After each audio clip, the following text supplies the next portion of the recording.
नमस्कार, जय हिंद, जय Bharat and welcome to Dev talks. This is Aadi Achint. कल बहुत सारी चीज़ें हुई हैं as far as Chabahar is concerned and उसके बाद इन गवर्नमेंट ऑफ इंडिया की तरफ से भी कुछ स्टेटमेंट्स आए, as well as the fact कि कुछ बड़ा इंटरेस्टिंग से आर्टिकल्स भी आए हैं, जिसके अंदर ऑफ कोर्स काफ़ी सोर्स बेस्ड इन्फॉर्मेशन है, but it does give you a hint into हो क्या रहा है।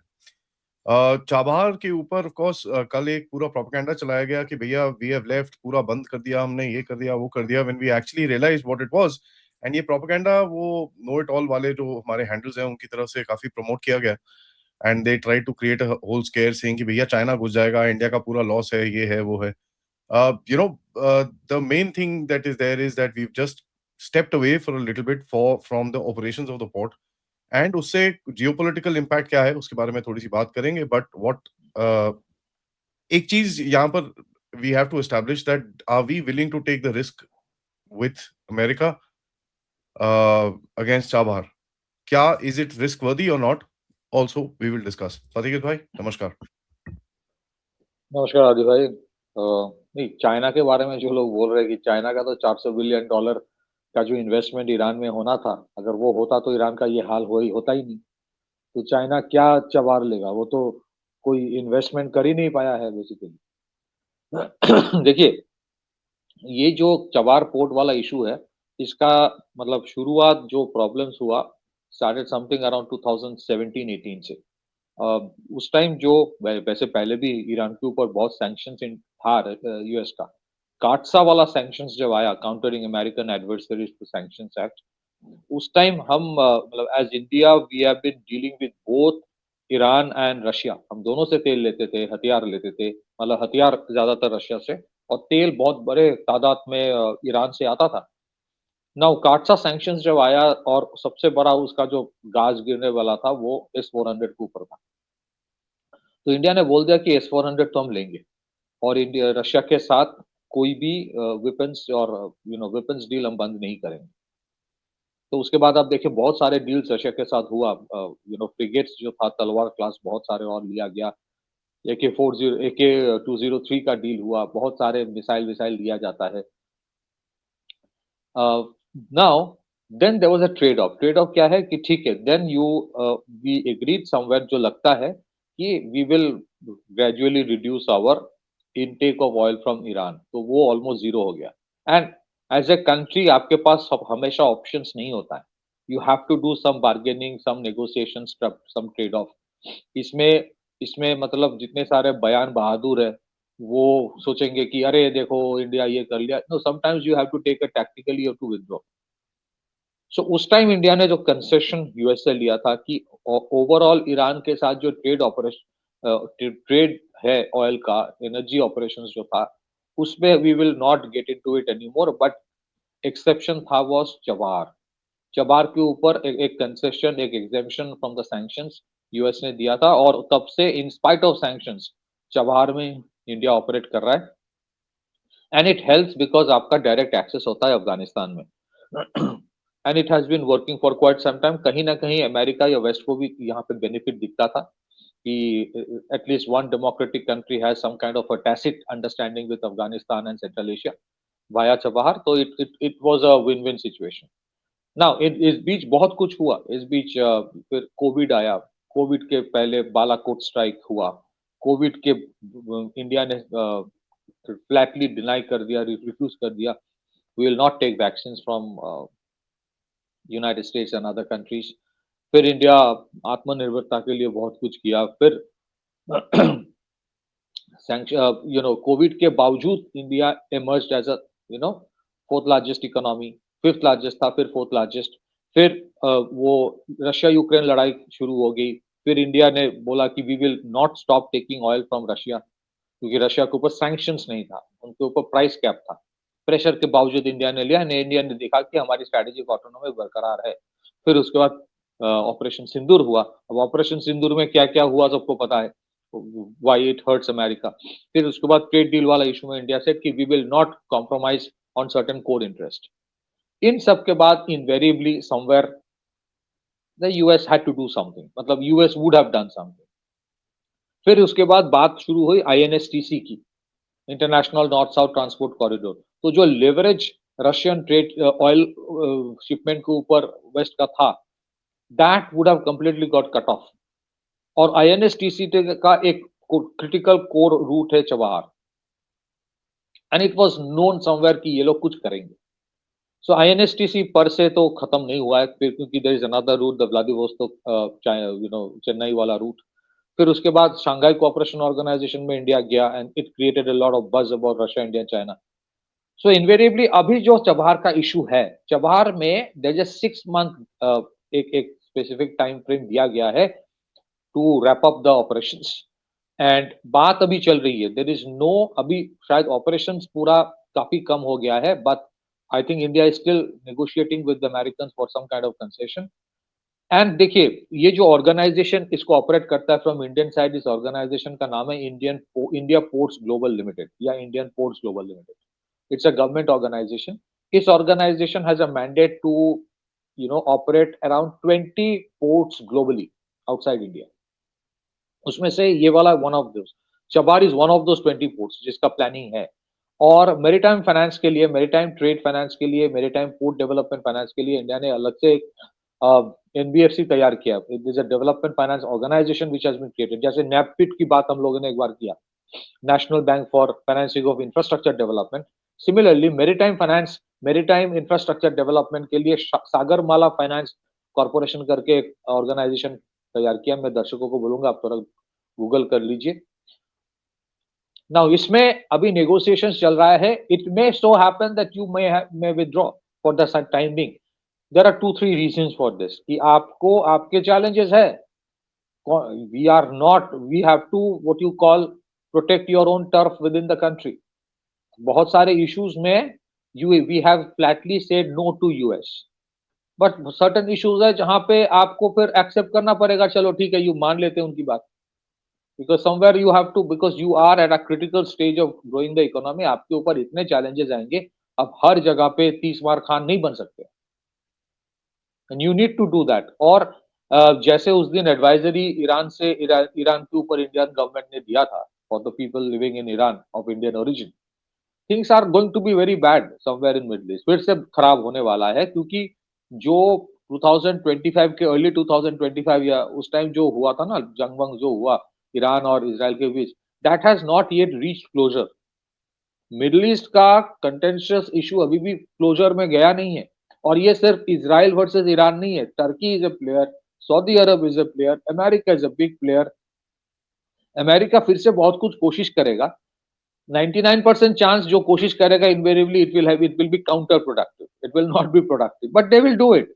जैसा मैंने हम लोगों ने डिस्कस किया था पहले कि वेनेजुएला में आफ्टर ही टेस्टेड ब्लड उसको लगेगा कि हर जगह हम कर सकते हैं। So they might go for a quick operation. As it is, what is a big problem for India when it comes to Iran? देखिए, ईरान के साथ हमारा कोई आइडियोलॉजिकल कन्वर्जेंस नहीं है। It was purely a geographical reason जिसकी वजह से Chabahar was important. Secondly, Iran always work as a balance against Pakistan.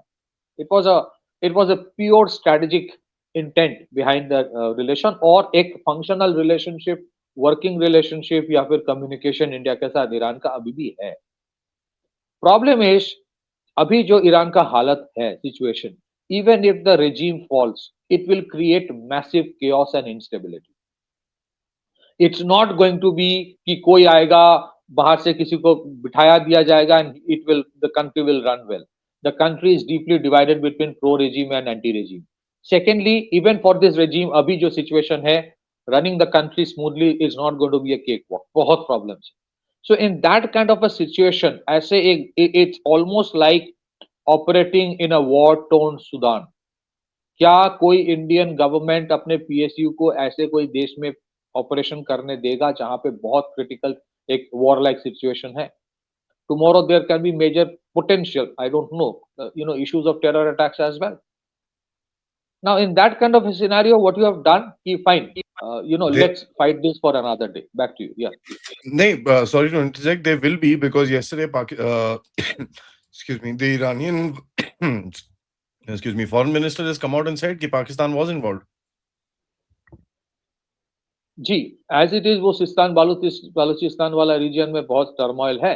So when you have a situation like this, तो यू कह कि ठीक है, I have to protect my core. हाँ, Chabahar में प्रॉब्लम होने से जो इंडिया के साथ अफगानिस्तान का ट्रेड था उसमें प्रॉब्लम्स आएगा। और इसी वजह से भी चबार के ऊपर प्रेशर दिया जा रहा है कि वो जो एग्जम्पशन था का एग्जम्पशन को हटाया दिया जा रहा है जो अमेरिका की तरफ से, इसी वजह से भी दिया जा रहा है ताकि इंडिया का अफगानिस्तान के साथ बेहतर रिश्ता ना हो सकता है। Secondly, INSTC is something that the West is America is very uncomfortable. So they will do it. And thirdly, ये बैक चैनल पुतिन और ट्रम्प के बीच क्या नेगोशिएशन हुआ है concerning Iran, we don't know क्योंकि if Trump is completely backing off from Ukraine तो उसका कहीं ना कहीं एक ट्रेड ऑफ तो होगा ना। And that is not something we know. We are not, at least हमारे जैसे लोग हमें पता नहीं है। So somewhere it is a tactical withdrawal. Does it mean कि इंडिया का कोई ग्लोबल ऑपरेशंस का जो एम्बिशन है फॉर पोर्ट्स वो बंद हो गया? बिल्कुल नहीं। इंडिया पोर्ट्स ग्लोबल लिमिटेड के बारे में कोई भी सर्च कर सकता है। सागरमाला के बारे जैसे मैंने कहा सर्च कीजिए। And sometimes you got to do this because you don't control everything. देखिए अभी तक जो है अभी अभी तक तो है, कितने साल तक रहेगा मुझे पता नहीं है हमें, बट अभी तक because dollar is the trading and the reserve currency of the world, because America के पास मिलिट्री पावर है, वो ये सब गुंडागर्दी करता रहेगा। So you can you take पंगा on every front? You will not, you will not. बहुत लोग सोचता है कि कल चलो जाओ कल ही बांग्लादेश में कुछ कर दो, कहीं कल ही पाकिस्तान में कर दो। मैं दो चीज कहना चाहता हूँ। पहली चीज तो ये कि फॉर एग्जाम्पल जो लोग सोचते हैं कि अभी चलते हैं, 1971 वॉर के पहले भी जो इतना क्रिटिकल स्टेज था, the army asked for 8 to 9 months। Secondly world war 2 के पहले भी situation was very bad for 4-5 years। तब भी the west waited for Germany to make major mistakes. Thirdly Ukraine में जो स्पेशल मिलिट्री ऑपरेशंस के ऊपर कल भी हमारे प्रोग्राम में कुछ लोग बोल रहे थे कि तो क्या वो जस्टिफाइड था? यूक्रेन में 2022 में रशिया ने जो किया उसका जड़ है 2014 से। 2014 से 2022 बहुत कुछ यूक्रेन में वेस्ट ने किया। Russia waited patiently, created the military capability, फिर उसके बाद किया जो करना था।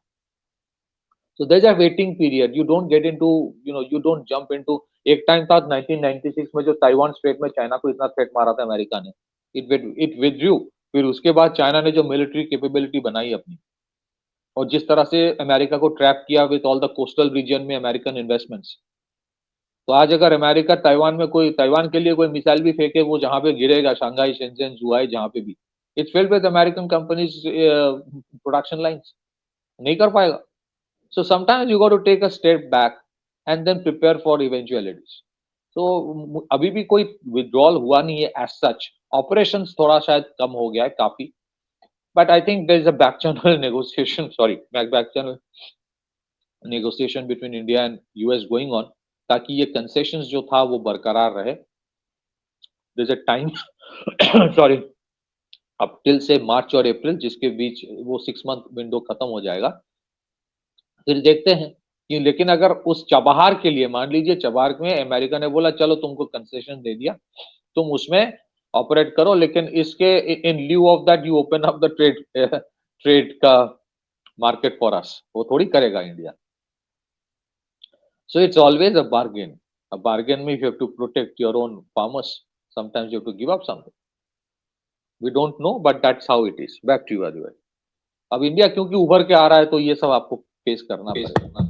Yeah, apart from that, there is also another letter which is written by US senators जिन्होंने ट्रम्प को बोला कि साहब ये जो इंडिया ने टैरिफ लगाया हमारी पर उसको रोके। This tariff is on 30% duty on yellow peas. Now वो yellow peas वाला tariff काफी hurt कर रहा है इनको, and that's something which is being seen. There, it's a very interesting thing because इसके बारे में of course किसी को पता भी नहीं चला कि हमने ये tariff लगाया है. But it does now seem that आपको these are negotiation tactics that have been going on. इसको publicize नहीं करा किसी ने, and everybody just kind of quietly did what they did. ये एक बड़ी इंटरेस्टिंग सी चीज है कि it is going to be give and take because both these countries are not willing to kind of budge from their position, और ये चीज बहुत clearly दिख रही है। कहीं पे भी there is no space or gap which is being left for this thing. As far as the deal with Putin is concerned, मैं इसके ऊपर एक सेपरेट टॉक भी करूंगा because कल पुतिन ने कुछ डिस्कशंस करी हैं, उसके अंदर एक बहुत बड़ा हिंट दिया है उसने as to what the secret deal could be. क्योंकि जिस तरह से geopolitics change हो रही है, one can actually see that emerging. So my next update at 12:45 will be with that. But for now, thank you so much, Patrick bhai. If there's anything else that you want to हाँ, mention, तो INSTC का जो alternate है Vladivostok Chennai route, yeah, उसमें I think the Chinese want to be involved also. उसपे तो America waste कुछ भी नहीं कर पाएगा। So it's all yeah. about a waiting game going on. That's it. But it doesn't mean that we are back foot में नहीं है. It's a tactical decision for the time being, and it is fair enough to protect core interest. Back to you. Hmm. Apart from that, one of the biggest things is that you also have एक बड़ा see, you're also in a very interesting place where you are not budging on oil. ठीक है? You're not budging on oil. So that's something which is very interesting to me. कि कहीं पे आपको पीछे obviously हटना पड़ेगा. There is, I mean, even the Americans will have to go back a little bit, and you can see that yesterday इनके जो arms suppliers की तरफ से statement आया है, right after the Rafale deal and the deal details coming out, इन लोगों ने काफी कोशिश करा है यहाँ पर उल्टे सीधे statements लोगों से और पूरा propaganda करके. But at the end of it, when we see the details that are coming out, now they are saying कि नहीं F-35 हम दे देंगे आपको with all integration, सब कुछ कर देंगे, don't worry, ये वो and all that nonsense. So one can make out that कहीं कहीं ना कहीं ये जो चीजें आप कर रहे हो without kind of saying that this is anti-America, these are pretty much aimed at that American structure. By the way, the Defense Procurement Board yesterday cleared the Rafale proposal 114 था। Defense Procurement Board Defense Secretary lead head करता है, उसके बाद वो Defense Acquisition Council में जाएगा। Adi bhai can anytime do a separate program on that, but that's Yeah, one step one has been taken. yeah. So I covered the details of what I saw as far as the deal is concerned. मैंने तो उसके जो system है उसके बारे में भी काफी डिटेल्स निकाली हैं. The AIPAC system which is there, which is splittable. तो कोर फ्लाइट पैरामीटर्स आपके एक तरफ रहते हैं, दूसरी तरफ जो है which I covered yesterday in my update. तो yeah, this is what it is. तो मैं सबसे रिक्वेस्ट करूंगा, this is a very tumultuous time, lot of propaganda around the place, and सब लोग बड़ी चीजें बोलते हैं, बड़ी बातें करते हैं, and what we see is a meltdown or a super happiness on small things every now and again. So just hang on. Geopolitics is not done till it's done, and it's never done. On that note, thank you so much for watching. Video को like जरूर करिए, subscribe करिए channel को, and share this with your friends and families. And of course, support the channel. Check out the description for details. Namaskar.